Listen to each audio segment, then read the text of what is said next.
Really close. So we're looking at a multivariable function, and you can see this the whole chain rule is just kind of nasty, but I'm going to take you through the genesis of this in a little bit of a more reasonable way. Right? Multivariable function z equals f of xy equals x squared e to the y, for example. But then we're defining x and y to have their own parameter t. So y is defined as a function in terms of t. Right? So same thing as x and y are both defined as functions in terms of t. So the thing we got to keep in mind is sometimes x is not defined in terms of another function, yet it kind of is, because it is possible that x is a free variable, and same thing with y, where we just don't know what it is in terms of, right? As opposed to in this case where it's explicitly stated that x is in terms of t and y is in terms of t. You know, because if I just say, for example, z equals x squared e to the y, we have these nebulous variables x and y that could mean anything. They could be numerical, they could be variable functions. X could be equal to some other trig function in terms of theta. You know, it could be any variety, or it could just be equal to 2. You know, it really just depends on the nature of the definition of the function. However, in the absence of that definition, we have to assume that it's open to any possibility, right? So it's kind of, you go back to the probably middle of Calc 1, you know, you talk about implicit differentiation. And I'll just kind of off on the side, just a little refresher on that. So implicit differentiation in Calc 1.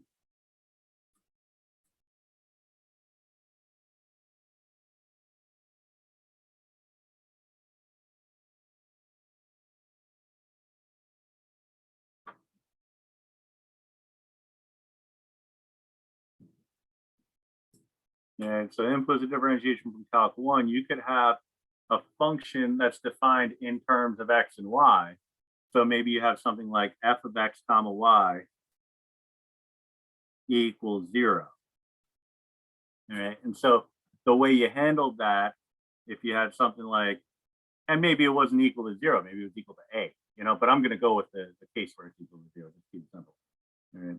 So let's say you had something like x squared y equals 0, and you wanted to take the derivative of that. Right? First, you would recognize that there was a product involved. Then you would say, all right, I'm going to take the derivative of each part and incorporate that into the product rule.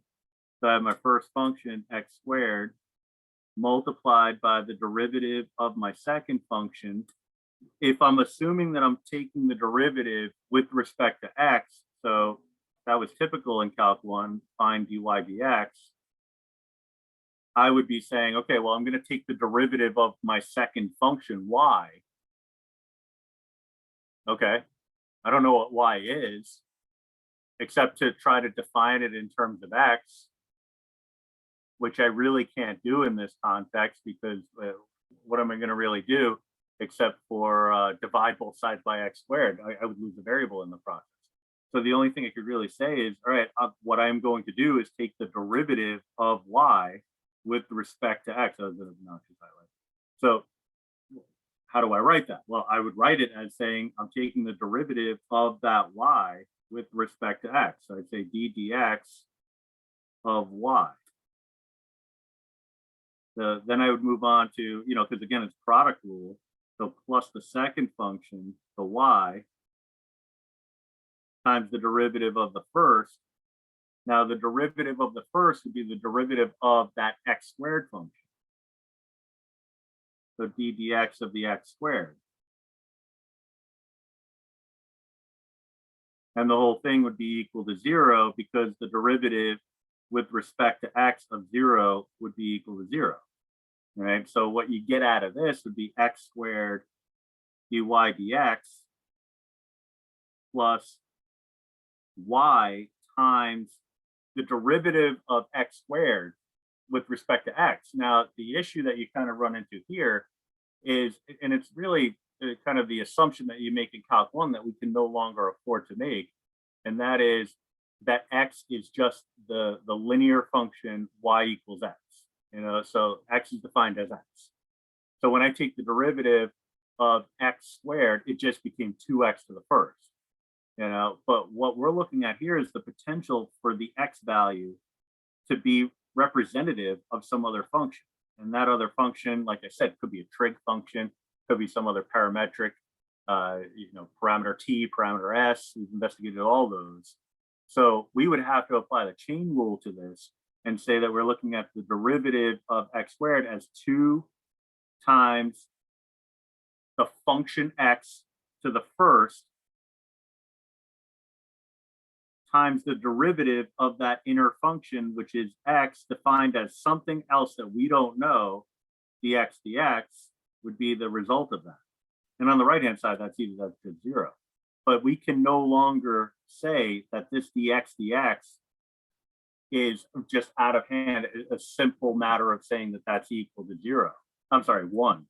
So in Calc 1, we could, because dx is equal to 1, because dx divided by dx is equal to 1. But if we don't know what role x takes, x is a function of t, or x is a function of theta, x is a function of phi when we get there, when we get into the spherical coordinates, then we can't just dismiss this component, all right?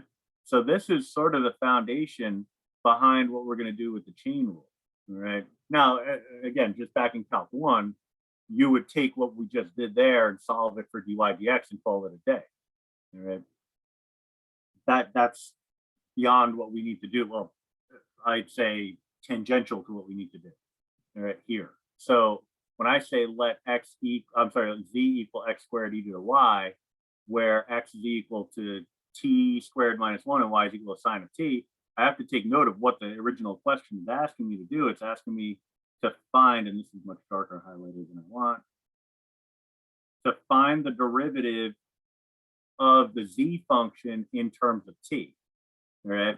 So what that's telling me is that I'm starting off with a z function, so z, which can branch off. So we actually make a tree diagram out of this. It's kind of interesting. It's a little bit of a marriage between statistics and calculus, okay? So, or at least probability. Okay. So from that z, I can take partials with respect to x or y. So I would say partial z with respect to x. I could say partial z with respect to y. All right. But then once I go to take the derivative of whatever the x function is, then I'm actually, it's only in terms of one variable, according to this, designated here as x is a function of t and y is a function of t. So at that point, I can take derivatives of my x function, but I can only do it with respect to t. Okay, so I could take my first order partial with respect to x or y, but since there's only one variable in my x function, the next natural pathway would be to say, okay, so from there, I would take the derivative. That was weird. I don't even know how the hell that happened. Dx, the derivative, ordinary d, dx dt, because again, this is a function of x in terms of t. I'm sorry, t as a function of x. No, x is a function of t. I said it right the first time. All right, and so trying to make a straight line here and get all out of whack. I'm just gonna get over the fact that I'm incapable of drawing a straight line even with, oh, there we go. So then if I start down the pathway of taking the partial with respect to y, partial z with respect to y, then the next natural pathway from there would be to compute dy dt. Okay. So following these pathways to their natural conclusion would get us where we need to go. All right. So now if there was an additional variable, if these were also multivariable functions, which they're not, then our tree diagram would get a little bit more expansive. We'd have extra levels to this. If we had 3 variables here, 2 variables here, and then maybe those 2 variables were each defined in terms of another variable, then it gets even more elaborate. So having an organizational strategy to keep it straight, it definitely goes a long way. All right. So what we're looking at here is the need to find the derivative of the function z with respect to t. So that would tell me, well, if you really think about it, both pathways would get me down to a dt, whether it's going down this pathway. Right. Let me just make that look not so terrible. Go down this pathway, or if I go down this pathway, because of the nature of the probability component of it, if I take partial z with respect to x and multiply it by the derivative of x with respect to t, or if I take partial z with respect to y, and the key word there is or,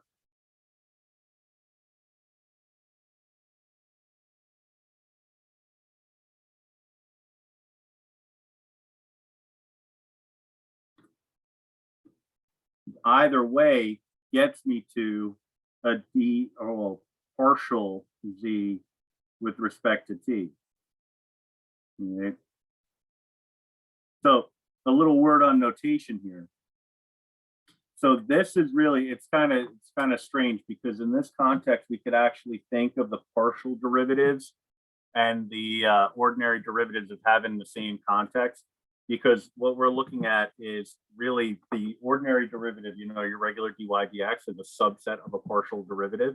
So bottom line is, I'm trying to tell you not to get bogged down with the notation too much when it comes to this, because what's happening here is when I say dx dt, I could also write that as partial x with respect to t, right? In the sense that if you're taking the partial derivative, what are you doing? You're treating all the other variables within the expression as constant.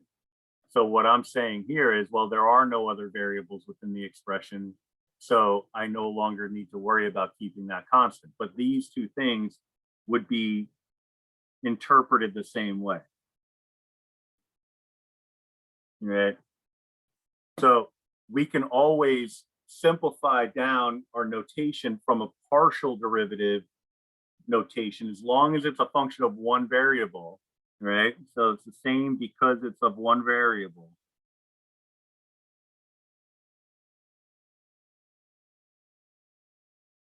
Even though, you know, my crappy deltas look like, you know, in some cases, my crappy d's. So it is what it is. But because it's a function of one variable, we treat the delta, you know, partial x the same way we would a dx, right? So that allows us to make a cancellation, right? If we kind of look at it in this context, we would say, well, this is really the same as, you know, these two things are the same. These would cancel and you'd be left with a partial z with respect to t, right? Now, when we take into account that the same thing would be in play, so partial y with respect to t would be thought of the same way as dy dt. So the notation is interchangeable. Lost a word there for a sec. We could also cancel a partial with respect to y and be left with a partial z with respect to t. Right? By taking the sum of these two things, we're accounting for all of the different pathways to get us to a dz dt. Right? So by accounting for each of the two pathways to get us from z to the dx dt, dy dt, the sum total of these two So the sum of these would give us dz dt, right? So that's a little bit of the background on the notation and how it comes into play. So you look at the partial z with respect to t as being kind of exactly what the term sort of explains in and of itself, because it's really kind of suggesting that it's an incomplete derivative, right? So if we figure out all the different ways we can have a partial z with respect to t, or in probability and statistics means to add and means to multiply. So we're actually applying probability here, combinatorics, the different elements that make up a sample space. If you have any familiarity with statistics, you know what I'm talking about. If not, then it's it's just words, at least at this point. But it'll all make sense. But the idea is that every way that we can get a partial z with respect to t needs to be accounted for. Add them all up, and now you have a dz dt. All right. So that's the theory behind it, and really, that's my ticket, or at least it was my ticket, to not having to memorize any of this crap. All right, because I looked at this when I was a student. I was like, whoa, you're gonna get a note sheet for the test, right? Our tests are open notes, so it doesn't even matter. But I was like, I don't like the looks of that, so I worked on a way of internalizing it and understanding it so that I wouldn't have to actually study it. So that being said, we still got to do the work. So I need a partial z. All this stuff that we canceled out and simplified over here, we're not really going to cancel it out and simplify it. That's all just a justification to get us to the understanding that what we'll get as a result by multiplying those corresponding pieces is actually going to be dz dt. But what I really need for dz dt is partial z with respect to x multiplied by, if you want, dx dt or partial x with respect to t, it doesn't make a difference. I am a little bit more, I can't stop myself sometimes, partial to writing it as dx dt, because when I think function of a single variable, that's where my brain takes me. All right, so these are all the computations that we need. Computations is the incorrect word, but it's the first one that came to mind, so there we are. dy dt. So all these ingredients put together will give me the derivative of that I'm looking for. So off on the side, that's what we're going to do. All right, now, what a lot of people will do just to make life easier is, instead of using the partial derivative notation, we talked about this before when we got into second order partials and third order partials and things like that, and mixed order partials. You could write this as f sub x and f sub y. The only thing is, this you're still stuck with. I mean, you could write it as x prime if you want. So x prime, y prime. But that's really just the notation. I leave that up to you. All right. So this is all equivalent, right? Or defined to be the same as. So I'm going to compute or determine partial z. See, they always end up looking like twos at some point with respect to x. So working off of this, I'm looking at 2x e to the y partial z with respect to y. So that's just x squared e to the y, because the derivative of e to the y with respect to y is still e to the y. All right, so no change there. Then I need the derivative of x with respect to t, which is just going to be a clean 2t, and the derivative of y with respect to t, which is going to be really just a clean cosine t.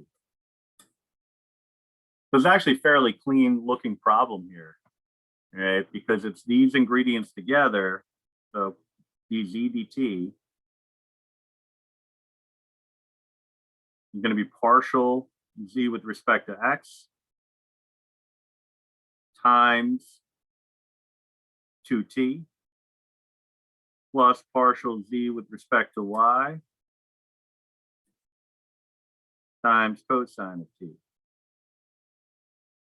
Right. Now you see here that my derivative, which is in terms of t, or it's differentiated with respect to t, has, yeah, it's got some t's in it somewhere, but it seems to be mostly x's and y's, right? So that it's not really not very pretty, but it gets the job done, and it allows us to have a meaningful function without actually having to perform the substitutions initially, right? Because another way to handle this, which I would actively avoid, would be to replace in your original function your z equals f of x comma y, replace the x's with, or the instance of x with t squared minus 1, and the y with a sine of t.